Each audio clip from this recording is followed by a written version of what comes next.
For 400 years, you had your knees on our necks. A garden of evil with no seeds of respect. In America's mirror, all she sees is regret. Instead of letting blood live, they begging for bloodlet. Revenge is a dish that's served on platelets. Transfusion of confusion, abusing our intellect. I can't be bought with a $1,200 check, even though $1,200 can make a meal stretch. Mama wasn't rich, but she earned my respect. She made a little bit of money for a lot of blood, tears, and sweat. Jumping up and down on police cars and vexed. After Chauvin killed George Floyd, we got next. Molotov cocktails, anarchy on the set. The rich took the loot, so now we loot shit. Feeling like a caged tiger that's whipped to do tricks. That's why I started fires and yelled and threw bricks. They tried to run me over and arrest me and shit. Tase pepper spray and engage with the kid. They ran up in the state house with them AKs quick.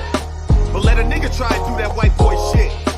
Won't be no rubber bullets ricocheting off ribs. But the white supremacists go in the cop's face and spit. Try to barbecue? Becky calling cops on the kid. Hoping and praying it be some Emmett Till shit. Sandra wasn't bland, they hated Mike cause he brown. Trayvon should have had an Aston Martin riding around. Amadou Diallo, it's way too many to follow. Vato, how much of my pride I gotta swallow? God only knows how deep this plan goes. I was dealing with this shit as a teen in Kango. Harassed by cops, word to my ancestors' souls. And watching that man die slow left a hole. He cried to his mama as the murder unfolded. If it wasn't for them phones, Chauvin would be at home. Feeling justified cause of George skin tone. I'm telling it to those with melanin, you're not alone. The new Malcolm, Martin, and Marcus are now grown. America's a graveyard full of black men's bones. And I ain't got to tell you that Breonna Taylor got slayed in her own home. Had they lived, Sean could have rocked bells. Eric could have garnered attention. Beyond the t-shirts and obituary mentions. Oscar could have been counting grants. Tamir could have went to Rice. They owed them cops nothing, but all of them paid the price. So yeah, you right. We should protect our Second Amendment rights. Cause in a second, a dirty cop can kick the door in at night. A 2-4-2 fin of life for life. We refuse to live in hell while you living in paradise. Being black in America is like rolling a paradise. But the stakes are way higher, you gambling with my life. Black Lives Matter.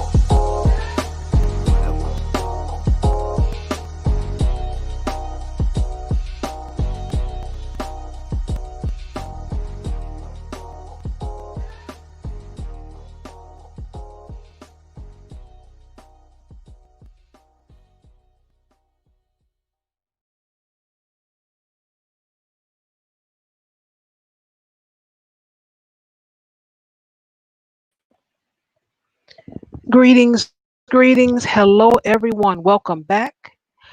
Appreciate those coming back to join us for article reactions. This is episode 6, going strong, enjoying it. And as you heard the intro, and I'll be playing that until things kind of, I don't know, if it dies down, I don't want it to die down. I want some change. And I just found that was powerful, something that LL Cool J wrote. And I put a little music on it, and I love it. Hey, Lil Rock, what's going on? Welcome to the show. Nice to see you. Yo, yo, yo. You always put yo in, and I always respond, yo, yo. That's our little thing. Glad for you to join us. I appreciate it. Well, today I'm going to go ahead and share a video that someone shared to me, and it is a little old, but hey, it's on. It's on and rocking. But first, I want to let you guys know that if you are in the gig economy, you know, got a side hustle, whatever you got going on, there are some SBA loans and grants that are available. The money went out real quick. The people signed up for it, their first round of stimulus, and they were out the money. But now it's back. It's the Economic Injury Disaster Loan Grant and Program, the EIDL. I put the link in the description there for you. So you can click on and then you can read the article. It also gives you the website to go to apply. And all you have to do is have a some type of side hustle, as they say. When I first thought about it, I said, well, this is to get everybody to give up their information, but let's just be honest. Your information is already out there. If you didn't stop that when you were about maybe 12 years old, the information is out there. If you're a man, you have to fill out for the, what is that called? Selective service. You still have to do that. And there you go for all men or young men.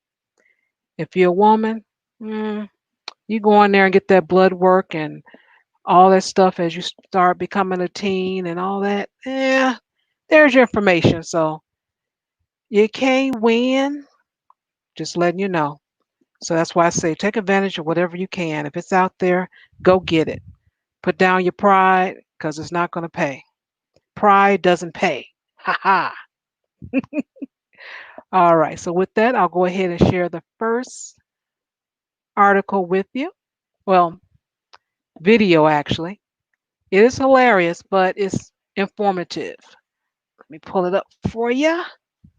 Do do do do do. Ah, da, da, da, dun, dun, dun, dun. All right, share. What the heck is it? Oh, there it is. Okay. You would think it'd stay in one place, so maybe it's me that's moving around. It might just be me that's moving around. All right. This is the cop whisperer. Share audio. All right. That's the penal code they have broke. Now you ask them for their ID and they don't give it to you then only then can they be charged with failure to identify. They must already be lawfully arrested for a crime that they committed. What crime have I committed? Well, you be in my yard and James Jones was standing in his own yard filming the police when the cops took it upon themselves to trespass on Jones' property and hassle him. But instead of having their way like they usually do, they encountered somebody who knows how to open a can of verbal whoop ass on their tyrannical actions. Let's go through the video. coming up with their story now. How are we suspicious by walking out? Yes. Total harassment. For real. Yes, I mean, the man was sitting on his porch. yes. He's not harassing anybody. My neck. Hey, listen. This is why I make these videos right here. It is your right to be able to film public workers to make sure that they're doing their job correctly. This officer, the one with the police suit on, you hear me? See the car? He passed by this house and said, me and my fiance look suspicious. He said he didn't think nobody lived in his house. The freshly mowed grass, you hear me? Vehicle in the yard. He said, but because we was black, you hear me? Yes, they have won him over. The Hispanic, the Mexican guy right there. Yes, he just came into my yard.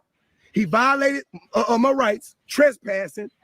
Yes. Now, believe it or not, Jones is just warming up. It gets way better.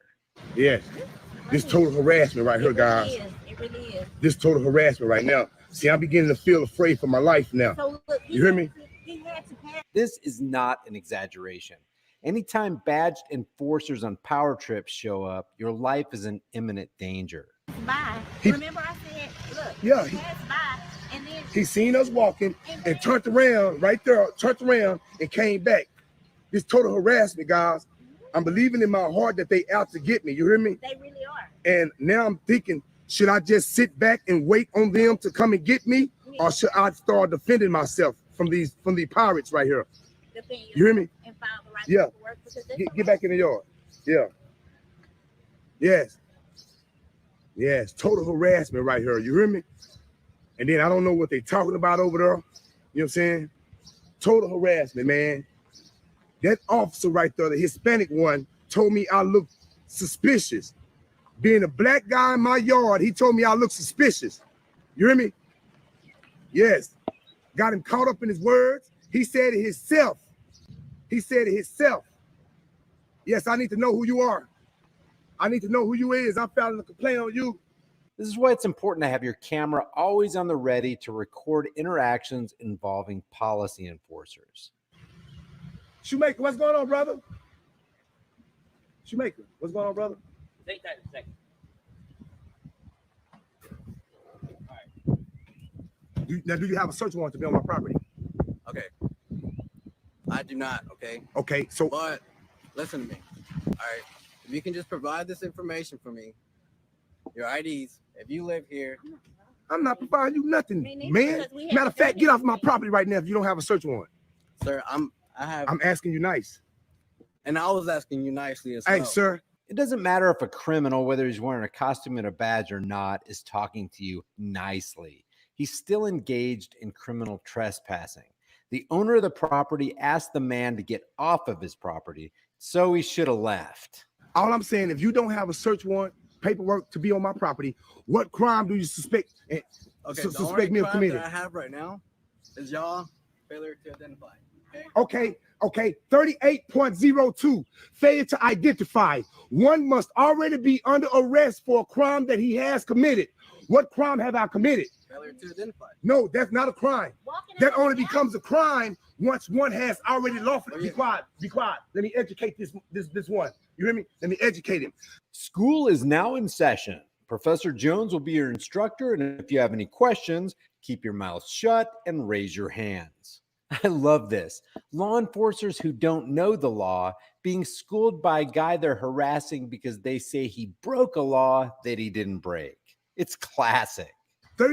38.02, failure to identify, only becomes a crime when one has already been lawfully arrested for a crime. Let me give you an example, sir, since I don't know who you is. Detained. Huh? And what about detained? What am I being detained for? You were detained because you were suspicious activity. No. What penal code? You got to name a penal code that I've committed. Look at this revenue generating stooge not making eye contact. This is about as weak and pansy ass as you can get. That is the crime. Name a crime that I committed. You hear me? Name a crime that I committed other than being black and walking down this driveway. You were detained for suspicious behavior. Walking out. Hey, Shoemaker. Required to. Shoemaker. Don't do that, brother. Don't do that. Hey, listen. Why do you Listen. think he's here? Because I'm black and he wanted to, you guys got it out for me and wanted to see what was going on. That's what I think. I've done nothing wrong, Shoemaker. You know what I'm saying? Me and you never had no words or nothing. I see you pass by, nothing. But what you're doing right now is you're upholding something unlawful and illegal.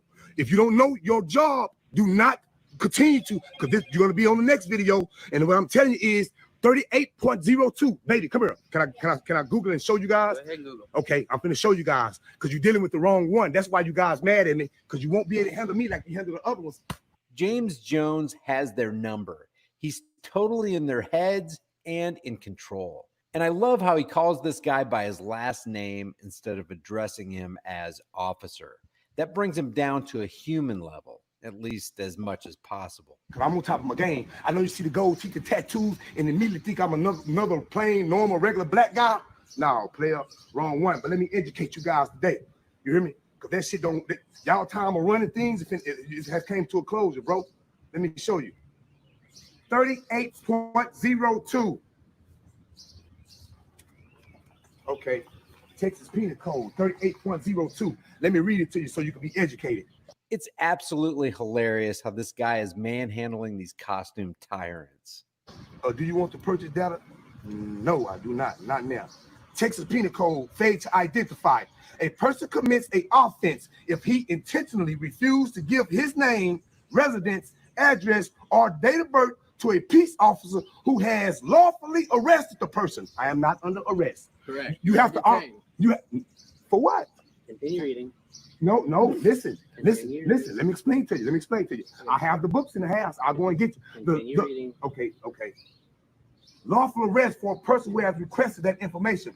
A person commit an offense if he intentionally give false or fictitious name or resident address. None of those which I am going to do. You hear me? If once you show me that you have a legitimate reason to believe that I have committed a crime or I'm in the act of committing a crime, you got to name a penal code. What penal code do you suspect me of breaking in order for reading? No, for real though. I Just continue reading. If you're going to read part of it, read the whole thing. I read it. Read the rest of it. There's more. There's more. Sir, I'm more. explaining. And apparently you don't read because you don't even know about it. There's Why more. was I able to even recite 38.02 failure to identify if I hadn't done my homework on it? Let me explain to you. This lady go to HEB and she steals something. She get caught stealing. And then they call you guys there. And then you come to the scene. You hear me? This person has already been in trouble for stealing. You hear me? And then y'all pull the meat out of their pockets and you grab the meat out of them. We know for sure they is stealing. That's a penal code they have broke. Now you ask them for their ID and they don't give it to you then only then can they be charged with failure to identify. They must already be lawfully arrested for a crime that they committed. What crime have I committed? Well, you be in my yard. And Look at this guy looking down at the ground like he's shamed. Golly, Mr. Jones sure knows his code. I guess we can't mess with him and harass him anymore. You hear me? Suspicious. Okay. Here. I have Okay. suspicion. Well, you know what? You know what? I said. What's your name and date of birth? I'm under arrest. Am I under arrest? You're not under arrest. Okay. Well, am I free to leave? You're detained right now. Detained is anonymous arrest, sir. Okay. Detainment is anonymous arrest. And what have you done to be And I have the dictionary, the law dictionary that I'm going to use in the courtroom to state my case once I have to go to court. Because other than that, if I'm being detained, that means I am not free to leave. If I'm not free to leave, that means I'm under arrest. If I'm under arrest, I like to exercise my Fifth Amendment right to remain. Are you behind handcuffs though? I'm not free to leave. Exactly. I just want to know. I don't have to answer none of your questions. I don't answer questions. See, that's the difference between someone who knows and someone who don't know. We can play this game all day, unless you want to just kidnap me right now. You hear me? Because that's going to be the charges filed. Because I've done nothing. I haven't breached the peace. I'm not being disturbance. I'm on my own property, which you don't have permission to be here right now, and it's posted. You hear me? And it's all being recorded. You hear me? What's your name and date of birth? I do not consent. I like to exercise my Fifth Amendment right. All right. You hear me? I just want to exercise my right. Now, one can't go to jail for exercising right. You hear me? I just want to exercise my right, freedom of speech. I mean, right to remain silent. And that's what you call getting a verbal ass whooping. Yeah, right to remain silent. Yeah, hell you business, man.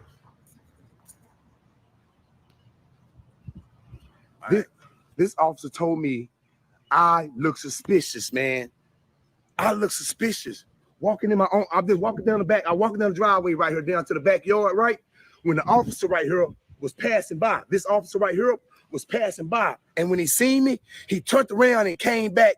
And I looked up, he already in my backyard. You know what I'm saying? I got signs. He immediately stated that he seen the no trespassing sign. That's correct. He's agreeing with me. He's seen the no trespassing sign and took it upon his business because he's seen a black guy. I guess it's such a nice looking house that we weren't supposed to be there. You hear me? You hear me? So this Hispanic guy right here acting as the police officer, you hear me? But right now he's a pirate. You know what I'm saying? He's trespassing. He's looking to try to take something from me. You hear me? I violated no law. I haven't breached the peace. I've done nothing wrong. And he's here asking me for my information. That's about as succinct of a breakdown as you're going to get. Yeah, that's all I need. And I don't have to give that to you if I've done nothing wrong, sir. For a suspicion that? Suspicious of what? Of being at this property. I saw the no trespassing sign, and I saw two people walking back here. That was it. That don't give you no right, brother. That don't give you no. Give me the right. No, it does not. No, it does not. And you're gonna be excused. You're gonna be schooled. You're gonna be taught better. You hear me? Because this is proof right here, Marlon, of what we're dealing with. This is proof what we're dealing with. We got people in charge of us who don't even know the laws themselves. But I'll quote them for them. You hear me? I'll quote them for them and let them read them. You hear me? Yes, look at them. Look at them. Straight tyranny. No, I'm not giving no false name.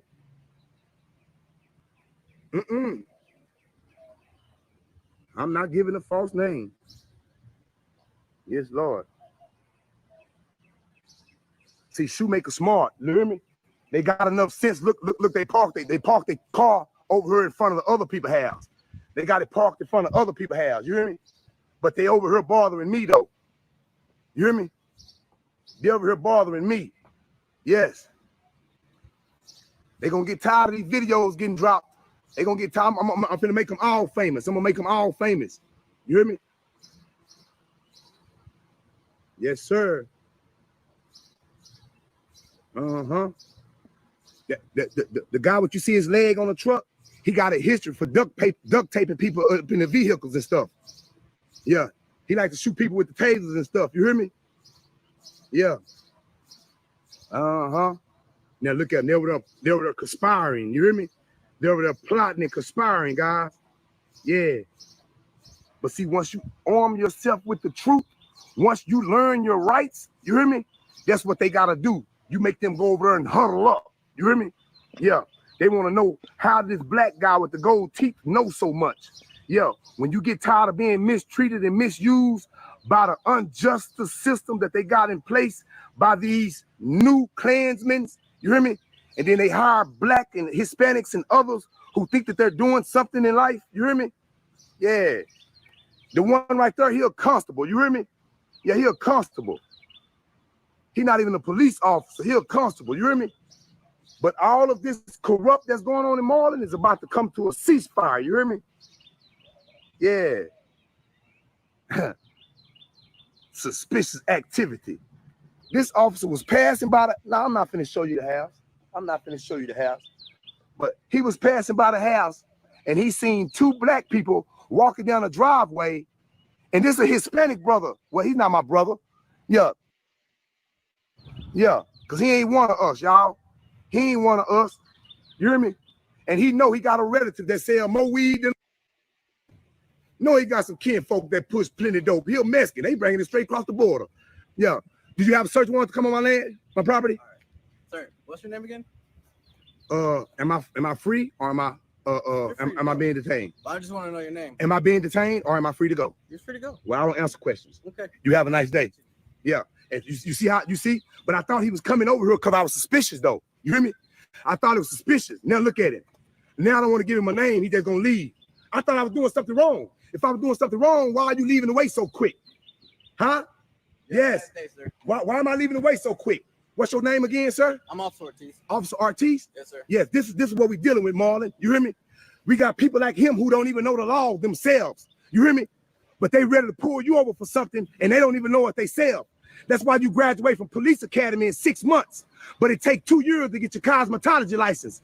I think you guys need to be in school for 2 years because you don't know your rights. You don't know your laws. This guy is reading him the riot act. And he's right. A person with this hyper-authoritative attitude is not one of us. They've lost their humanity as they do to others what they would never want done to themselves or their loved ones. But I'm going to teach you guys. Shoemaker, you made the video, Shoemaker. You made the video, brother. Thumbs up, you hear me? Yeah. They let anybody goddamn become a police officer. Yeah, speech impediment, can't talk, whatever, you hear me? Borderline retardation, anybody can become a police officer. Leave your thoughts about this for the world, the Google Thought Police, and cop whisperer James Jones in the comments section below.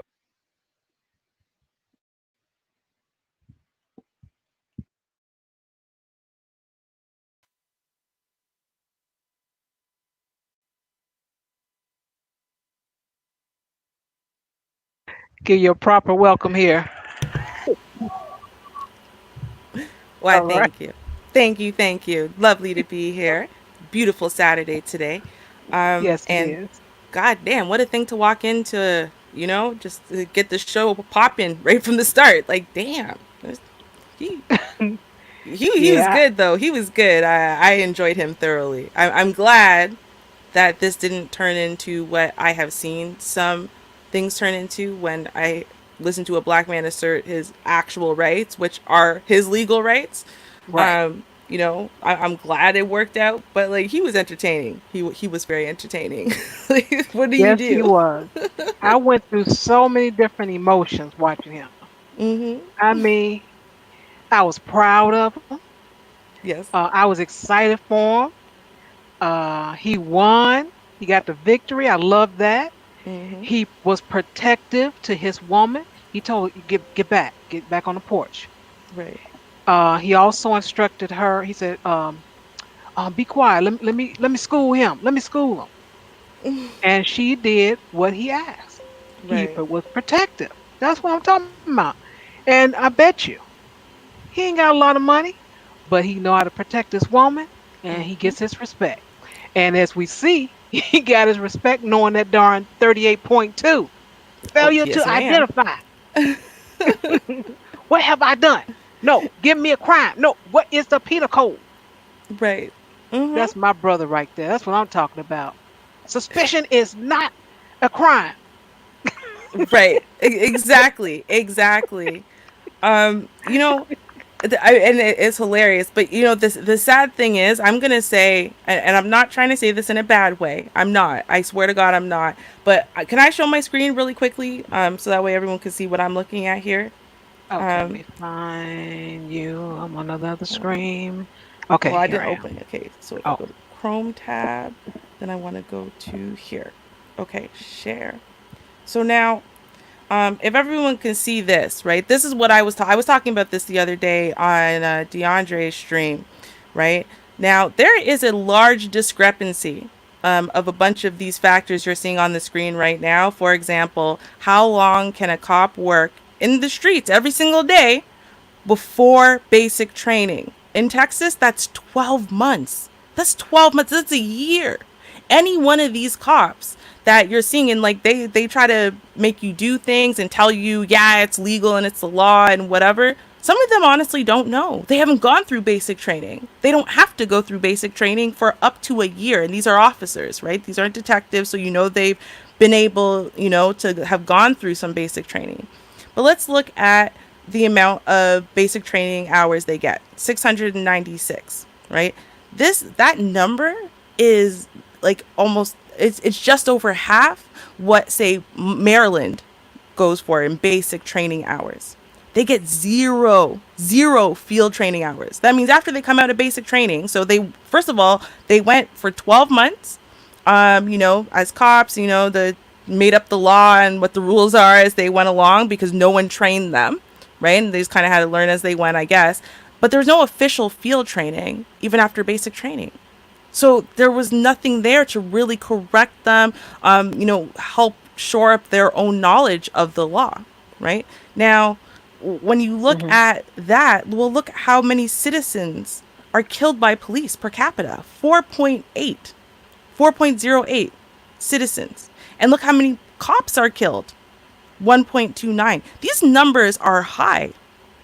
And I mean, if you just look at that one situation, well, it seemed like, honestly, I honestly think that, this citizen was better educated in the law than the cop who was approaching him, right? The cop went by some, biases, some stereotypes, he has and whatever, tried to throw his weight around. Well, I'm a cop, so if I say this is the law, this is the law, right? And he had to yeah, back down. And honestly, I think he backed down quite that easily because he knew he didn't know. And so this citizen is telling him this quite confidently, and he's going, shoot, maybe I'm wrong. Maybe he is right.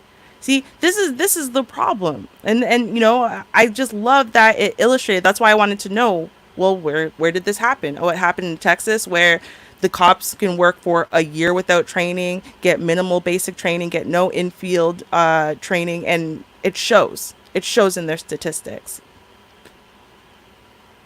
yeah. I'm sad that these things happen, but you know what? This is my opinion. I don't know because I'm not there. But I think what happens is when you get training, you get that official training, the textbook type training. Hmm. Then when you get the one-on-one with the officers, it's a little bit different. It's like, look, man, all you got to do is this here. Well, this is how you handle this. Let me show you this. And I get it.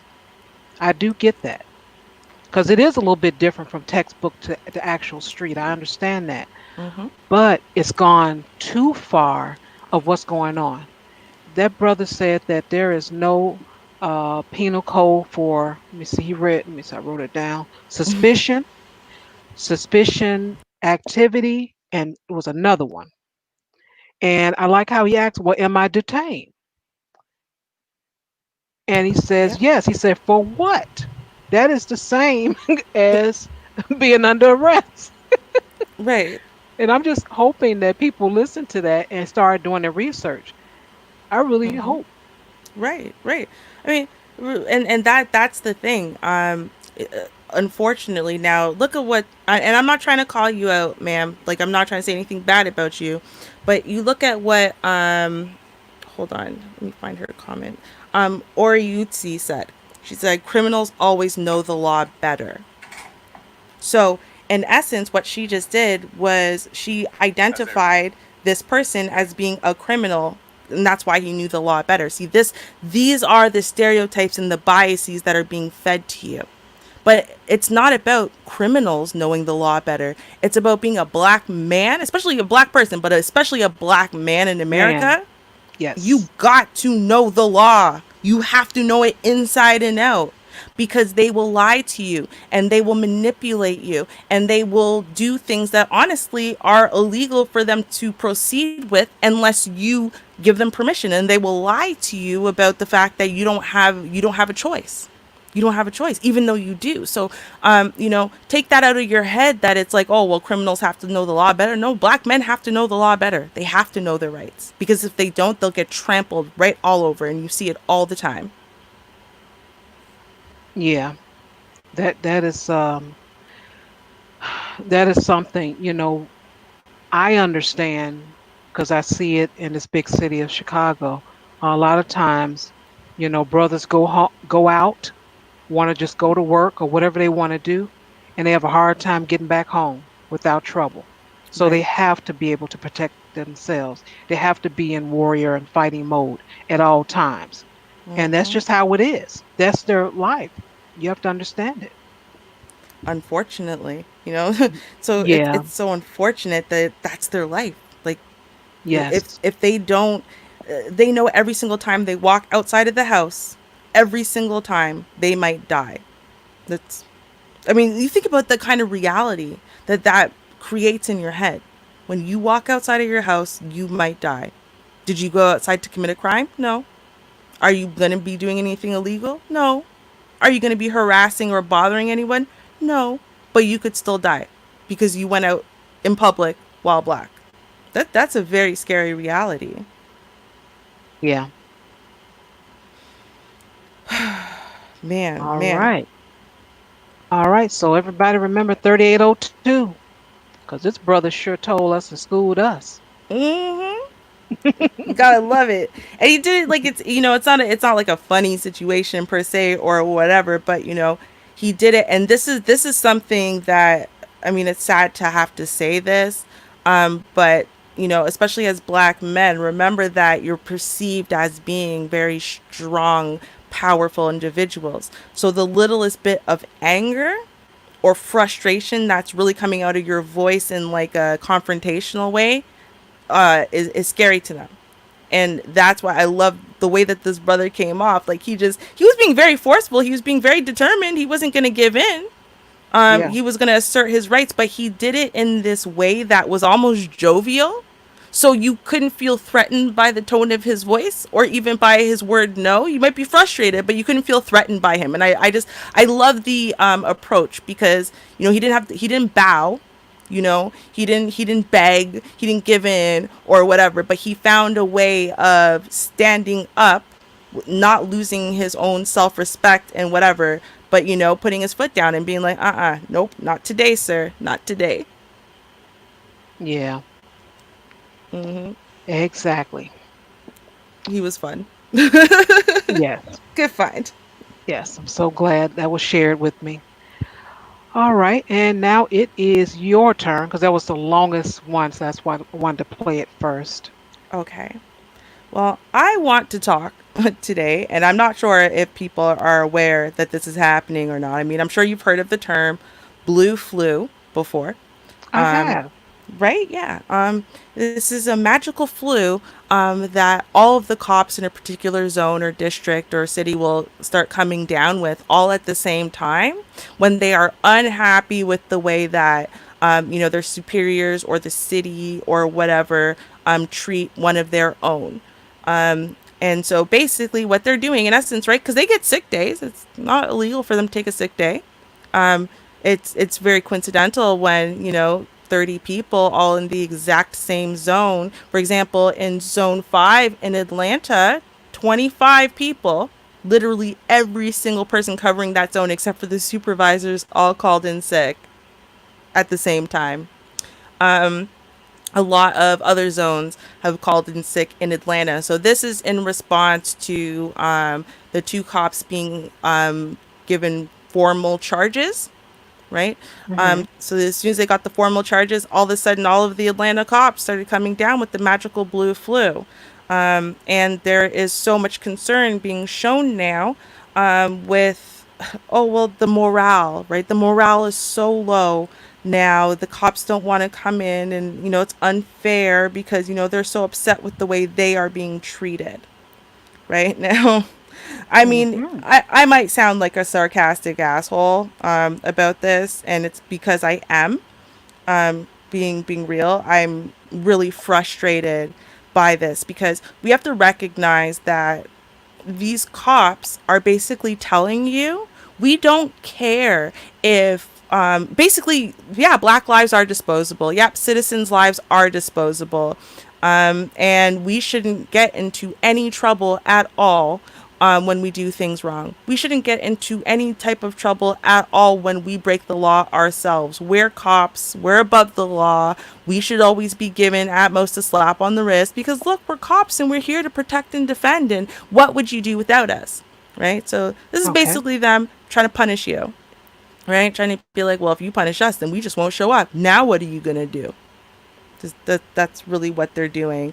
Not wanting to show up. Obviously, you have detectives, like homicide detectives and stuff, showing up on basic 911 calls because officers aren't showing up.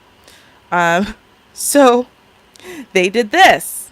And what they decided to do, right, after they realized, like you can see here, it said Atlanta police officers told us Friday in Zone 5 that 25 police officers called in sick. That's everyone except for the 3 supervisors. And so what they decided to do, oh no, wait, was it not here? Oh, this might be, hold on, let me make sure. I think I opened the wrong article. I'm gonna have to open the second one because that's where it is. Oh, here we go. Yeah, it's the second one. So hold on, let me stop sharing the screen and I'm gonna share the other other screen. You know, Okay. we get it down one day. Okay, share. Oh, now I don't even remember what screen it was. Okay, hold on. Let me get this right this time because after that one, okay, Yeah, it's that's how this I one, am. I get a little nervous with the tab. I'm like, is this the right one? Oh, wait a minute. right? Oh no, that's not it. Yeah, it's a little bit terrifying because you're not sure. I made sure there's only articles open at least. Okay, there you go. So what they decided to do is this. This was on June 18th. The Atlanta Police Foundation paid a $500 bonus to every Atlanta police officer on Thursday. It will add up to more than $2 million in money the foundation has raised. No city funds will be used to pay for the bonuses.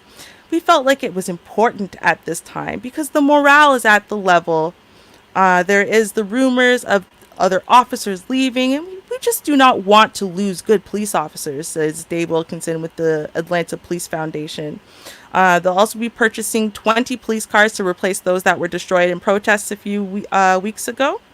Um, and then they say the foundation told Channel 2 investigative reporter Justin Gray that the bonuses are a thank you for the long hours and hard work over the past 3 months. Bullshit. We all know it's bullshit. What they've done is they've said, hey, listen, you know what? We know you guys are mad, and we don't want you to leave. So basically, these are bonuses, are payoffs. Now, here's what pisses me off. If you were a good cop, you'd be like Carrie All Horn. Remember the cop who got fired for actually doing her job, and her job would be to stop anyone from breaking the law or doing what's wrong. So if you see one of your fellow officers using excessive force and being excessively brutal on an already restrained person or something like that, you are supposed to step in and stop them. That's called being a good cop. Of course, she got fired. So to me, if these are all good cops, then Uh-huh. shouldn't they be happy that we're weeding out the bad apples that make them look bad? Shouldn't they be happy that finally the people are getting justice. We're getting rid of these wild cards and, you know, these aggressive, violent, or racist, biased people, so that way the rest of them could do their jobs, build up good morale and connections with the community, and, you know, get the respect and appreciation they feel they deserve because they aren't bad cops. So if you're really not a bad cop, then you should be happy that the bad cops are being penalized, should you not, if you're a good cop? I'm just saying. Ooh. All right now. I'm just saying. Mm. And I think that it is disgusting that despite getting your little payoff bonuses to stop you from calling in sick, aka blue fluing, that a bunch of people are still not showing up because you think it's unfair that cops have to be held accountable. To me, if you want to be all special and stuff, then you should basically. It's kind of like how black people have to work twice as hard to get half as far, and we have to accept that. Well, I think cops should feel about themselves as though not that they are above the law, therefore they can commit as much crime as they want, but they should be holding themselves to an even higher standard than the rest of the community. Whereas if the community is not allowed to break laws, they really aren't allowed to break laws. And if the community is supposed to be punished for what they do wrong, then they should really get punished for what they do wrong.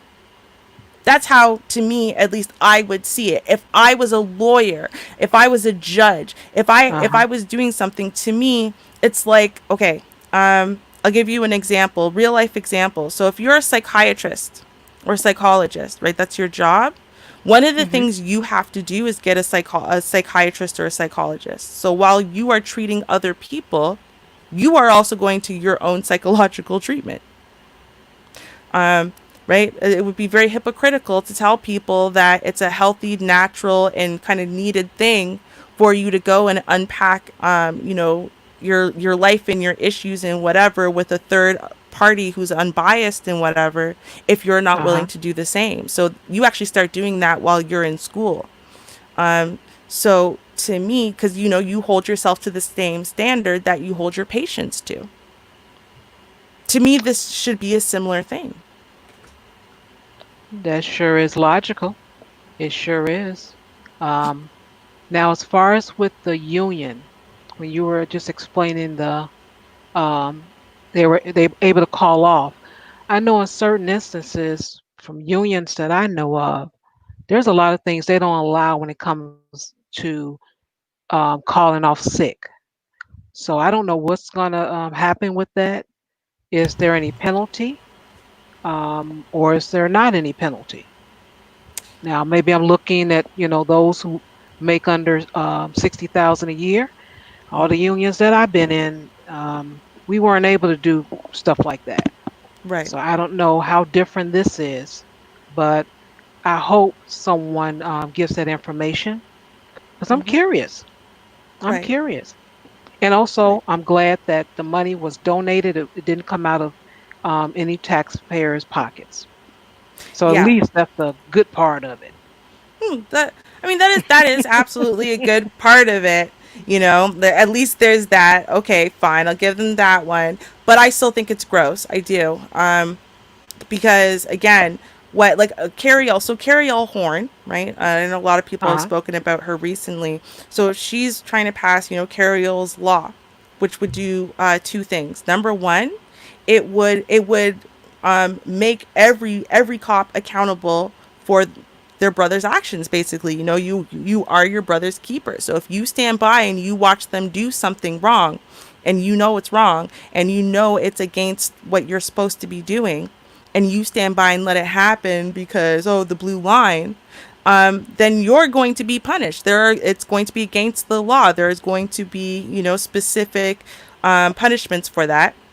A and B, there would be protection for cops who do stand up and do the right thing, like Carrie L. Horn, who was attacked and fired actually multiple times in her career, fighting for what's right. So, you know, it comes down to, and this is the thing, I've heard a lot of people say that, well, you know, that cop who was there, he's just as accountable as the one who was doing the wrong thing.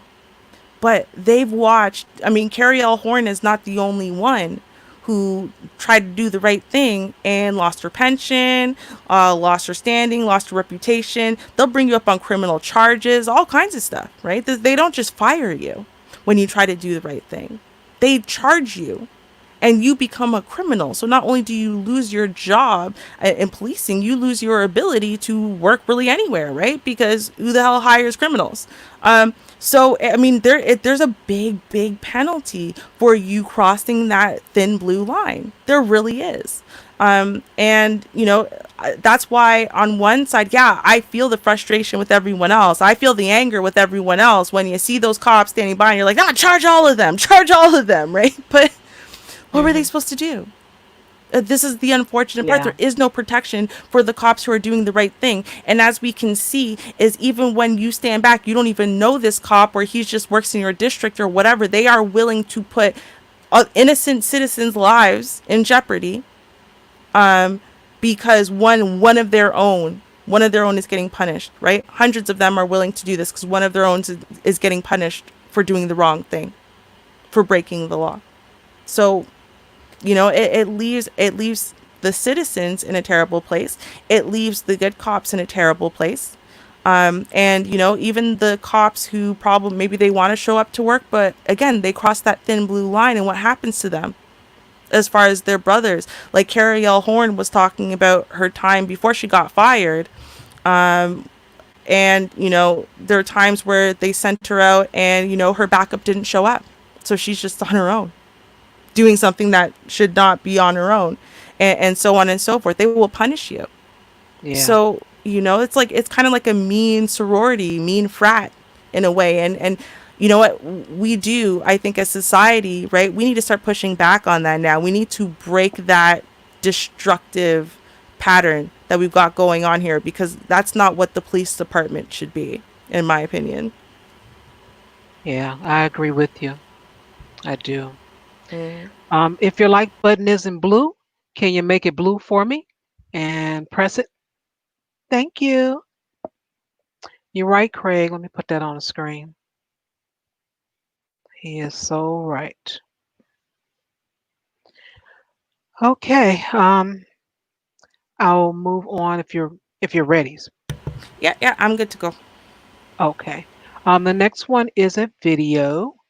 Video that I'll be sharing.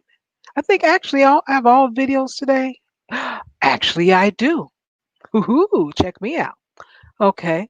And this one is a white Philadelphia court supervisor fired for yelling out Black Lives Don't Matter. Now, I'm going to say he actually didn't say Black Lives Don't Matter. When someone else said it, he said, it doesn't matter to me. So, yes, he agreed that it doesn't matter, but he didn't say it. So, just wanted to let you know. All right, let me get my screen here. Got audio. Do, do, do, do. All right, let's see which one it is. Uh-oh. Is this it? Let's find out. Yep. All right, there it is right there. Let me get the. I thought sure I know I had some audio. Okay, there we are. This better be it. I know it's the city. I pay for this. Oh, you pay for that? Yeah, my taxes pay for this place. Yep. Oh, okay. Just so you know. So I can do whatever I want. Oh, you can do whatever you want. You're fucking right, I can. All right. And I'm always around here too. Great. I live right here too. Good. I'm always around. You're welcome. Black Lives Matter. Yeah. Not to me, they don't. Good. You can call it any way you want. You can go fuck yourself, though.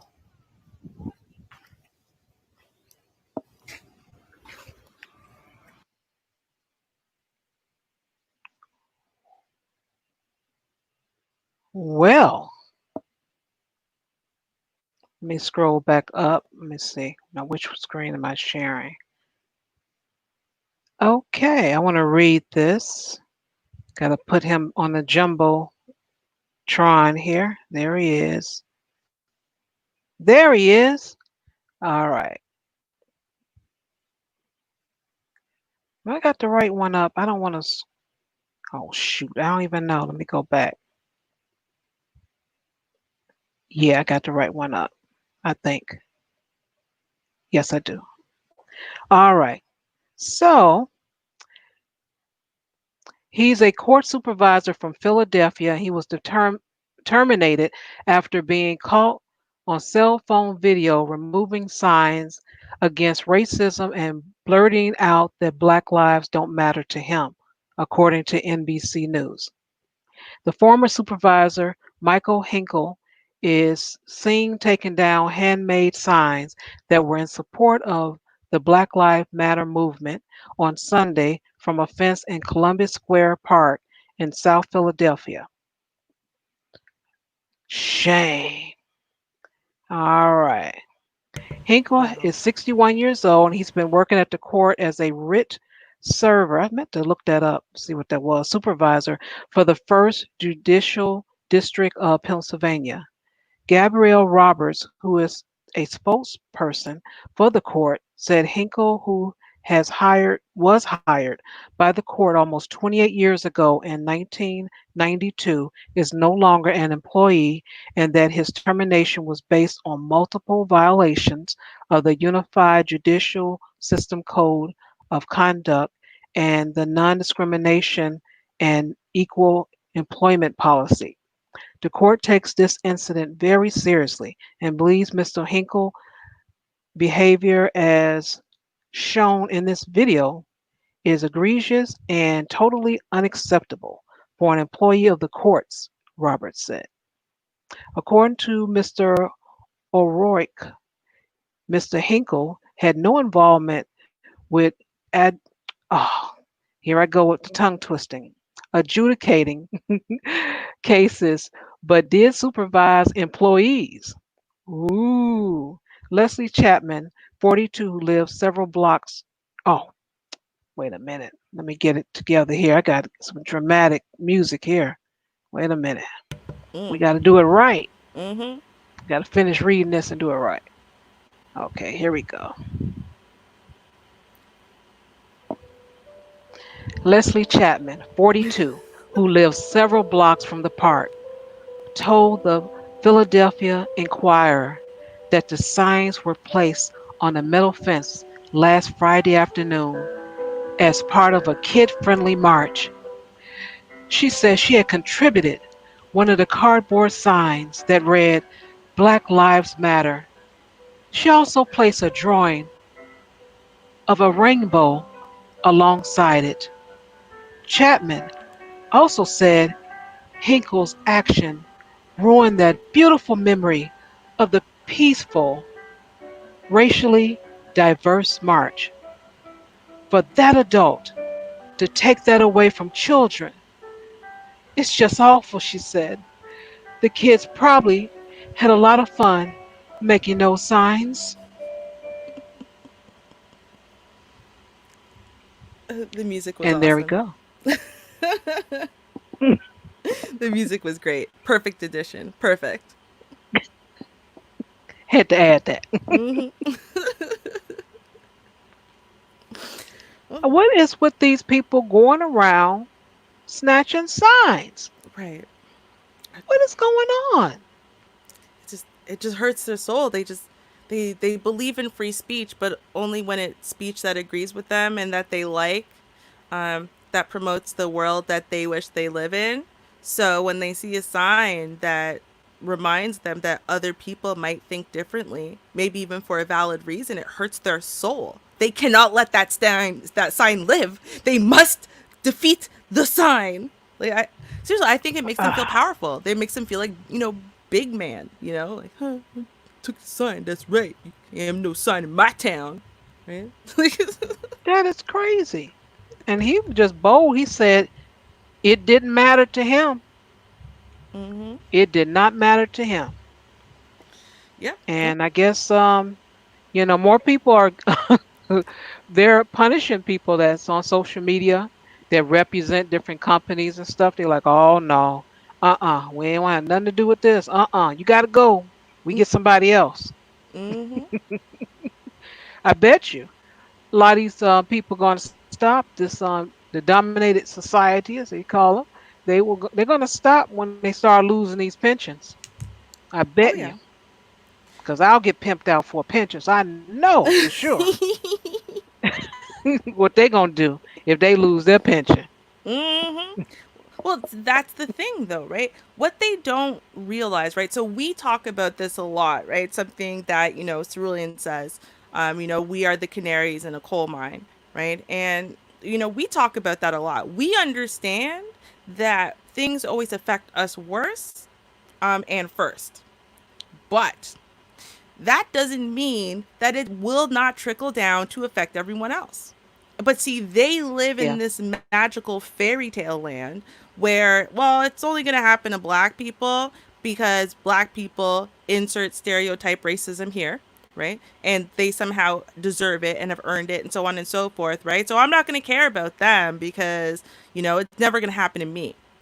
Right. And then when it happens to them, they're shocked. And they're like, I can't believe this happened. How could this happen to me? It's not fair.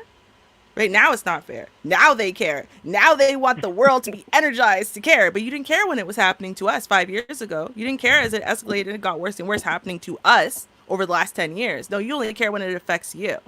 And they don't have the foresight, honestly, or the intelligence for them to really see that to the 1%, to the people at the top and whatever, they don't really care that, oh, it's black people versus white people or whatever. They are coming for the middle class. They are gonna, if it affects black middle class people, it's going to affect white middle class people eventually. So start opening your eyes a little bit. I don't know. Hmm. Shame. Mm-hmm. Shame, shame, shame. Shame does not even describe it. All right. And what you have next for us? Well, actually, I got a little something that kind of illustrates the point I was just making about the Oh, fact that, see, white people care when things happen to them, right? But they don't initially think it's going to happen to them, right? So I got an example right here of exactly that. So okay. let me, let me make sure that this sound, I don't know, I hear sound playing, but I think it's actually playing through my computer because I have so many tabs open, but we're about to find out. Yeah, see, something's playing. So I'll figure that out real quick. But just to explain, and so basically, if y'all remember, you probably do. I have been talking about over the course of some time now how the police have been handling mental health calls. Um, and it honestly, it's tragic and it's outrageous and it's disgusting. But there hasn't been a lot of energy pushed towards this, primarily because, a lot of the cases that have been publicized have been happening to black people. And whenever anything happens to us, it's our fault somehow. So they don't think it's going to happen to them. It's happening to them. Surprise. So as is usual, I got a little bit of a video thing going on here. And on one side, I will say I feel a little bit sorry for these. I always feel sorry for really really old people because they're so old, right? Like all they can do is sit around and talk at this point. It's not even like they can really do anything. But I'm gonna play the video here, so because it's a little bit of coverage of what happened um, during a mental health situation. These people called for their son because just like we make that mistake, right? We think, oh well, the cops are there to serve and protect, and they're there to help you, and they're your friends, right? So of course they'll help you if you need help. Of course they'll help your sick son if he needs help, right? Okay. Yes. So here we go. Everyone can see the screen, right? Yeah. Okay. Yes. All right. And we will play it. This woman is paused in a really funny position. Anyway, let's go. Okay.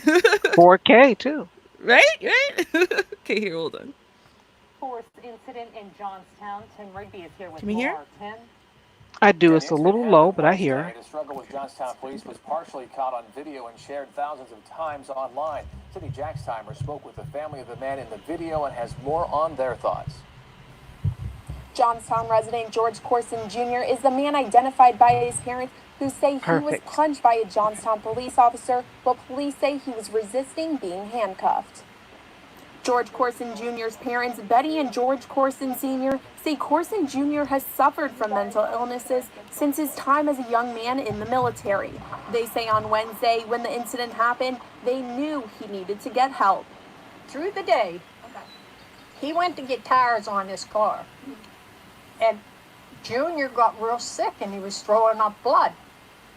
He said, tell Dad to get over here right away and take me to the hospital. According to Johnstown police, they were called Wednesday by Conemaugh Hospital security, saying a patient who was at the hospital for a mental health evaluation had left the building after acting aggressive towards hospital staff. That's when police say they found Corson Jr. at the intersection of Franklin and Hickory Street. But the Corsons are questioning Connemaugh's decision. Why couldn't they sedate him or something like that before they called the police? In a statement, Johnstown Police Chief Robert Johnson says when police tried returning Corson Jr. to the hospital, they say he was resisting being placed in the car. Police say as a result, he was placed on the ground to be handcuffed, where they say Corson Jr. resisted further. At that time, police say he was punched twice by an officer to gain compliance. I get a phone call from the memorial. They said, Betty Corson, are you Junior George Corson's mother? And I said, yeah. Well, they was just brought in with broken ribs, and we have to put a tube in his chest. I said, what? Who did this to him? The Corsons claim Corson Jr. was injured because of the force used by Johnstown police to apprehend him. They believe it's clear from this video, which has now been viewed on Facebook over 20,000 times. Police say after the two strikes, the officers gained compliance from Corson Jr., handcuffed him, and returned him to Conemaugh Hospital without further incident. Both Johnstown Police Chief Johnson and Cambria County District Attorney Greg Niebauer say charges will not be filed against Corson Jr. because of his mental health condition at the time of the incident. Check that out. Okay. So Wow. they want to assure the world that the mentally ill patient who was not in his right mind when he tried to escape because he thought, I don't know, who knows what the hell he thought, he wasn't in his right mind. But they just wanted to assure people that, oh, don't worry, he won't be charged. He won't be charged. He's a mentally ill patient who was puking blood earlier in the day. He escaped the hospital. The hospital called the police and say, okay, because, you know, like the parents did everything right. They bring their son. Okay, the hospital calls the police to go retrieve their mentally ill patient. And God knows, remember, there's no video currently. I don't know if there's going to be body cam that comes out or, you know, the cam from the Like the surrounding area or something? Because I'm pretty sure if it's the body cam, it was broken that day. It took a day off. It called in sick. Uh-oh, I lost you as far as sound. Okay, can you hear me now? Okay, I can hear you now. Okay, good. I don't know. I somehow messed with the mic, so I'm gonna have to leave and come back eventually. But before I'll finish this, as long as you can hear me. Yes. Okay. So, you know, and see, that's the thing. It's like, imagine, because, you know, if we don't get to see this, what we do know for sure is that at the time that we see the officers putting really forceful punches into the side of this man, where he has broken ribs and needs a tube now, we know they did something to get him onto the ground. And before these two punches that they've shown us, before these two punches, the man's lying flat on his back. He's not, if he's resisting at all, it's what, moving his arms around weakly? He's not moving. Yeah, you don't see his body twisting. at all. Exactly. Right. His body's not twisting, nothing, before they land these blows. So they did something to him already physically to get him onto the ground. He's already damn near in submission from whatever they've done before this video comes out, and now you see these two punches. So again, you know, they don't think it's going to happen to them because they blame us, right? We must have done something. We must have been threatening. We must have had some type of weapon. We must have, well, why didn't you just not resist arrest then? You think they're going to say that about their own? Well, why didn't he just not resist arrest? Oh, well, he was sick at the time. Exactly. He was sick at the time. He wasn't in his right mind at the time. Remind anyone of drunk Rayshard Brooks? Maybe a little bit. I mean, right? Thank God that this guy at the end of the day, it was sad to say all he got was some broken ribs in a tube, right? Rayshard Brooks got death, so there's that. But come on, come on, you know we got to Yeah. stop allowing this to happen. And especially with, I really have a thing about the mentally ill portion of how the police are treating the mentally ill, because they aren't mentally competent. They're not okay right now. So I don't know if we have to change laws, if we have to start new agencies to specifically deal with these kind of calls and cases. Um, I don't Yeah. know if we need to start punishing cops, or if honestly they're doing the right thing, because when you call them, they treat everyone like a criminal. Maybe that's what they're supposed to do. Maybe that's what they're charged to do. I don't know exactly, but I do know that this is disturbing. A lot of talk with the defunding was saying not just take away money to to pay the police, but to just rearrange how the money is given out. Start some new departments, and that would be one of them because they're not trained in that. Actual, just a regular person is not trained in handling someone like that. We're just not. So, thanks, Ori. But it's necessary to have a different department to handle this. So, that's a great idea. I don't know why it hasn't been done already.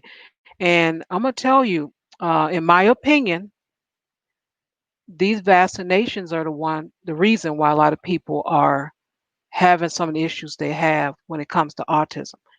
That's just my opinion, and that's just it.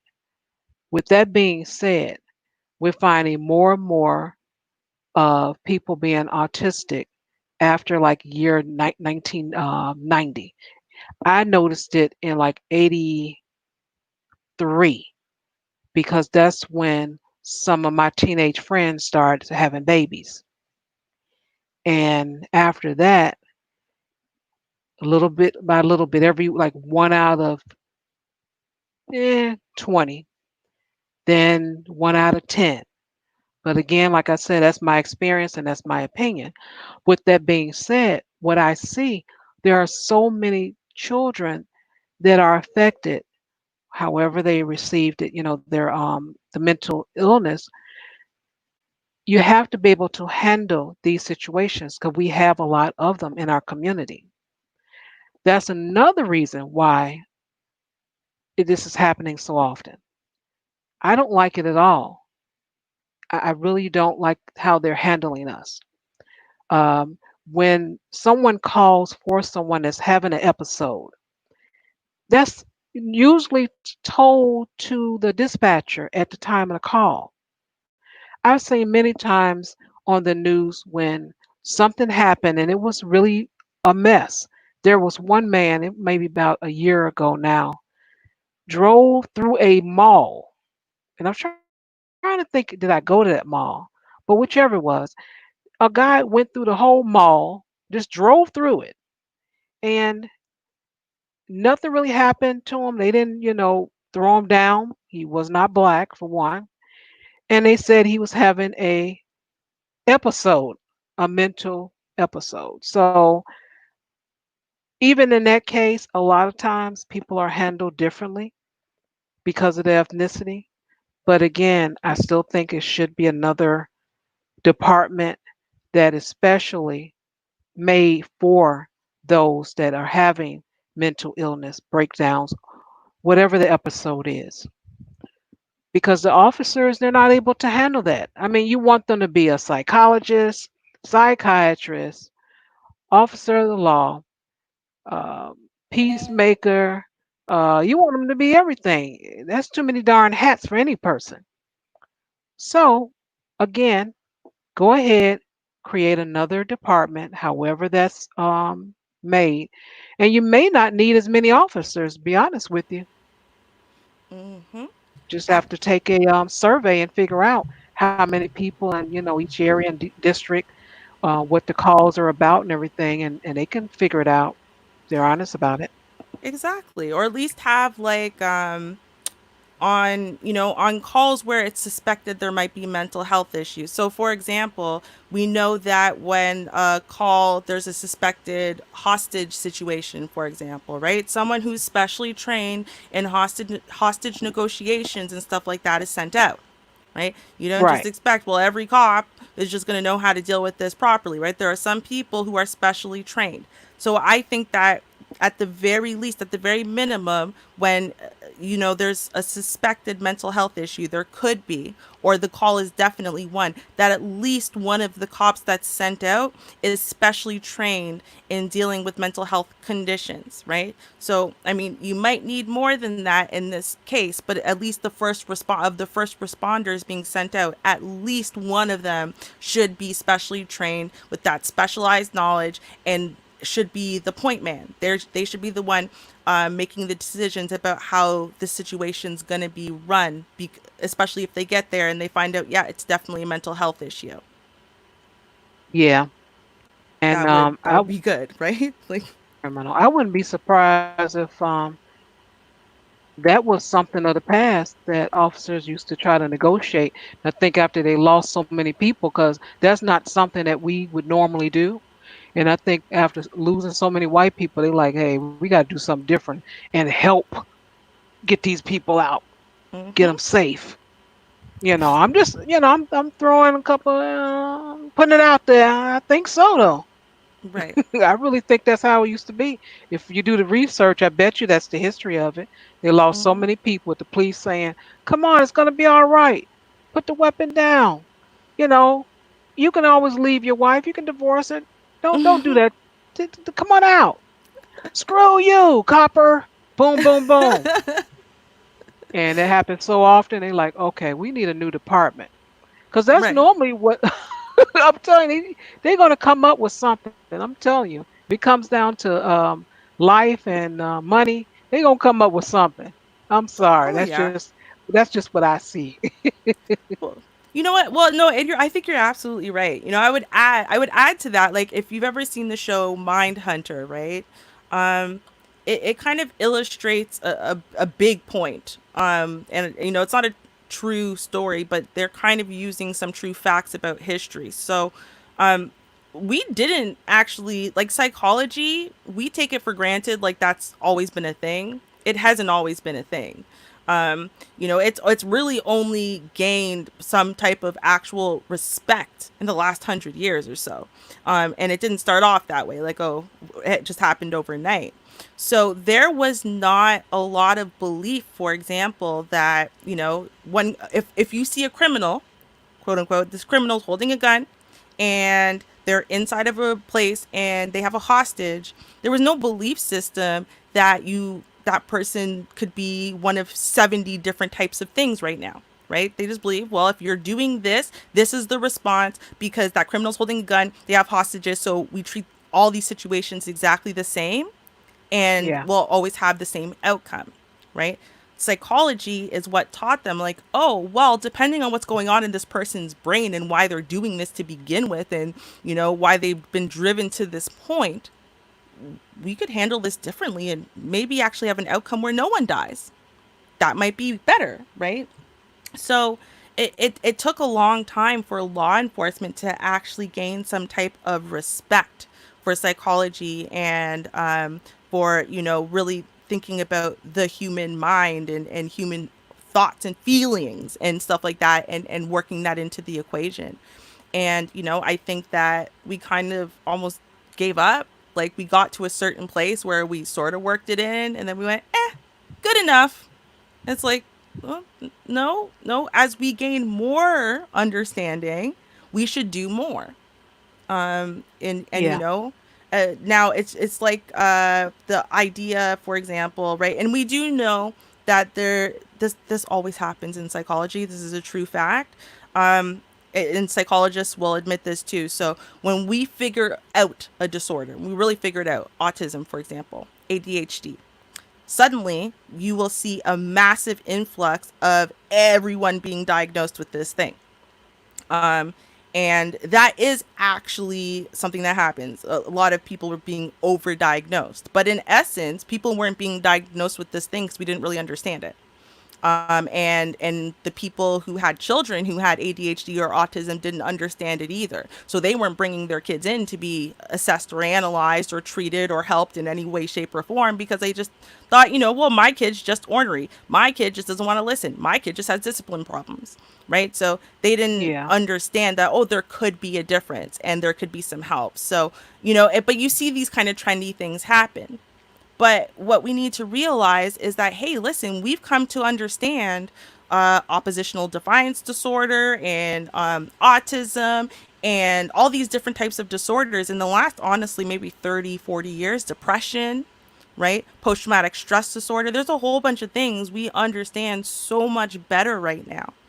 Um, and True. with that understanding and with the significant rates that we know we have in the population, like 20% of the population is depressed every year, that should really count for something. Like there should be no contest that if like at any given time 40% of the population has some type of psychological thing going on, there should be like the psych squad. Like that should just be a typical thing. Like like how I like fire it. right? Yeah, like how firefighters they're on for 48-hour shifts and they chill there and whatever, and then when there's a fire you're called. I think it could be like that. There should be 48 or 72-hour psych shifts.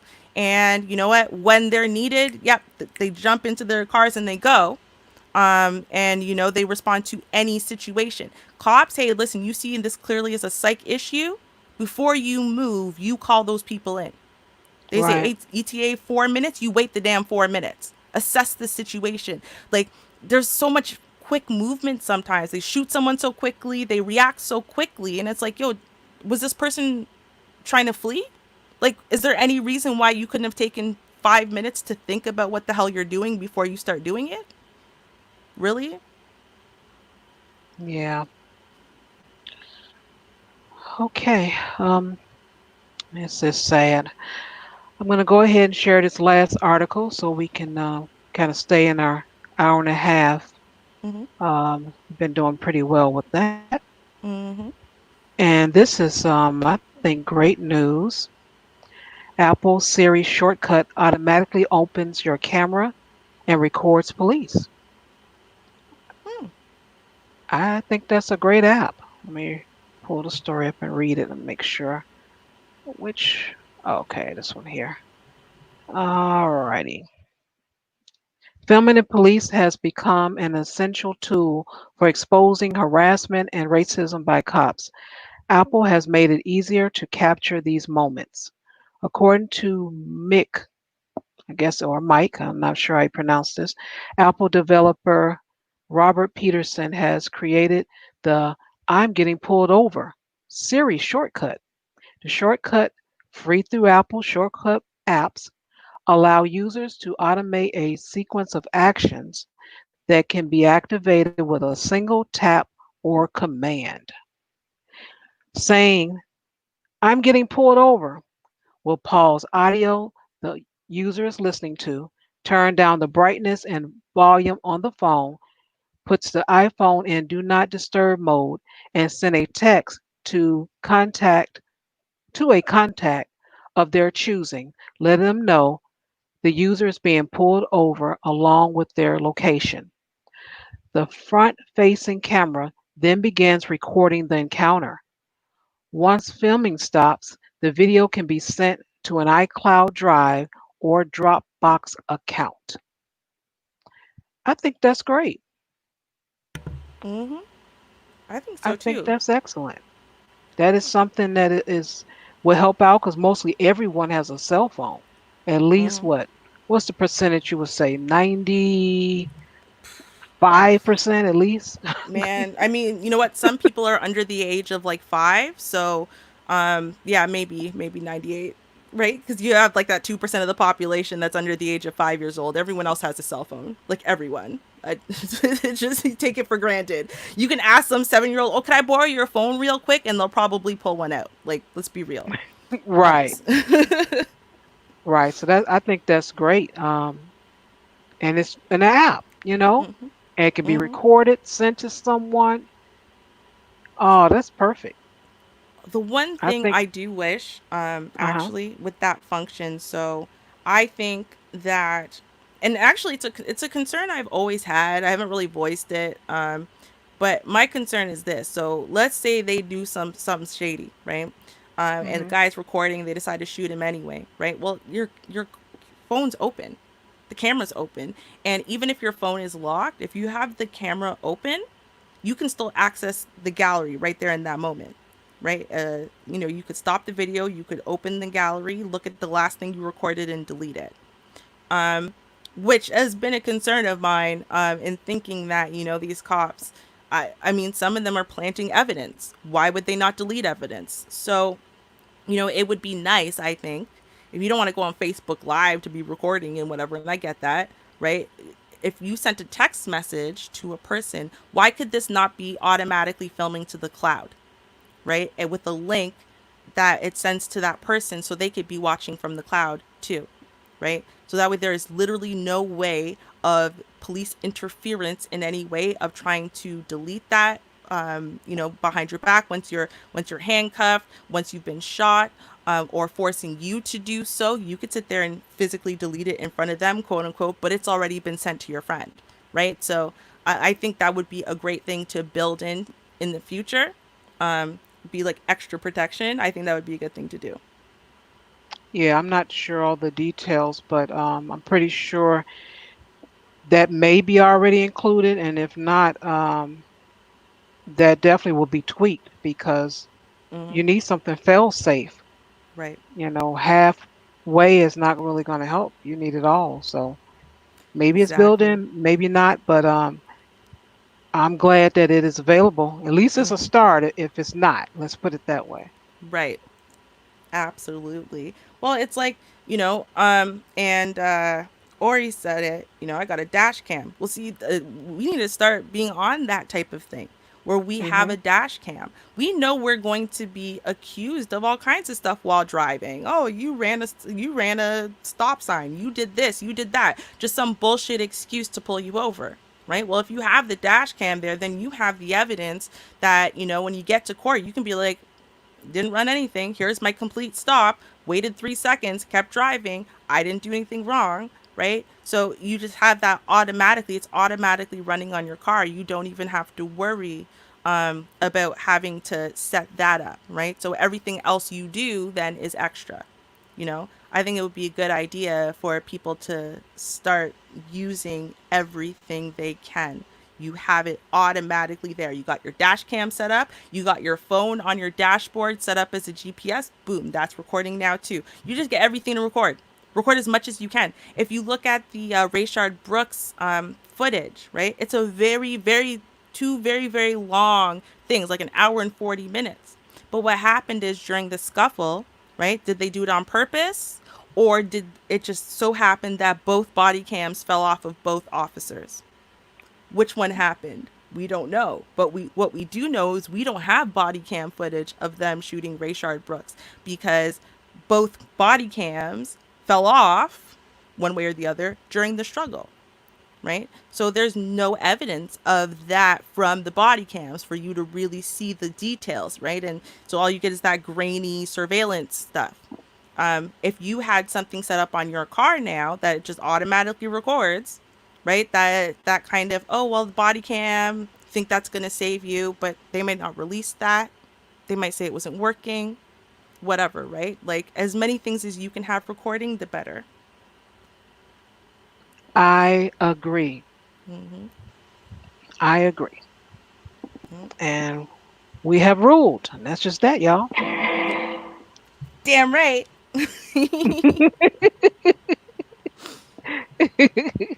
I love I me want my to. Law and Order. Hmm. All right. Never gets old. Mm-mm. Thank you guys for coming out and sharing your time with us. Really appreciate it. We hope that you enjoy the show and you come out on Saturdays. I know when things start opening up a little bit, you're like, I want to go outside and do something. Hmm. Well, when that comes, I'll just adjust the time, maybe even a day. We'll see. But in the meantime, and in between time, We're going to do this at 6:30 Central on Saturdays. We keep it kind of short and hope that you can learn something, share something with us so we can learn something, and just talk out some things. You never know. We might end up putting something out there for legislation. Who knows? Mm. But I hope you guys have a great weekend, including you, Ruby. Likewise, Shar. And thanks so much again, everyone, for coming. Thank you for your likes, shares, and subscriptions and donations. I appreciate it. And hope to see you next Friday for the next Just Ask Shar Advice Channel show. Mm-hmm. Peace, everyone. All right. Cheers, y'all.